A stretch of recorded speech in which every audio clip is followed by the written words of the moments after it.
মানুষ খুব তাড়াতাড়ি সব কিছু ভুলে যায়। মানুষ এত তাড়াতাড়ি সব কিছু ভুলে যায় যে এই ভোলার মাঝে ইতিহাস লুকিয়ে থাকে।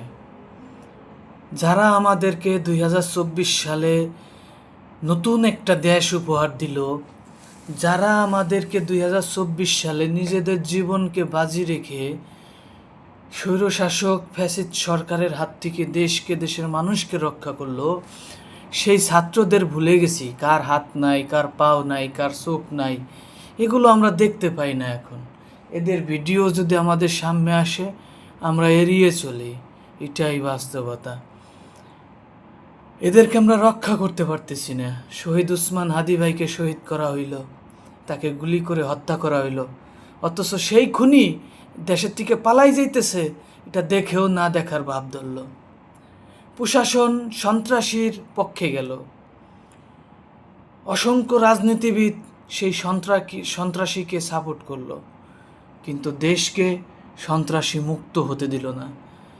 হাদির কী অপরাধ ছিল? এই দেশের জন্য কথা বলেছে, দেশের মানুষের জন্য কথা বলেছে, ন্যায়ের পক্ষে কথা বলেছে, ইনসাফ প্রতিষ্ঠিত করতে চেয়েছে। এটাই তো অপরাধ ছিল, নাকি এর বেশি আর কিছু ছিল? এই বাংলাদেশ, তোমার কাছে প্রশ্ন, তুমি কবে পারবে তোমার সন্তানদেরকে রক্ষা করতে?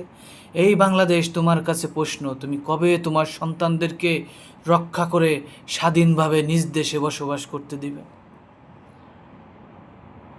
এই বাংলাদেশ, তুমি কি দেখতে পাও না তোমারই বুকে কিছু মির্জাফর বসবাস করে?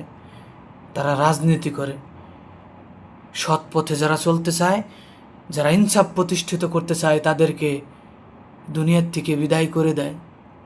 এই বাংলাদেশ, তুমি কি দেখতে পাও না তোমার মানচিত্রের উপরে, তোমার বুকের উপরে দাঁড়িয়ে কিছু মির্জাফর এখনও রাজনীতি করে? ওই মির্জাফরদের পরিণতি কি হয় এদেশের মাটি ও মানুষ দেখেছে।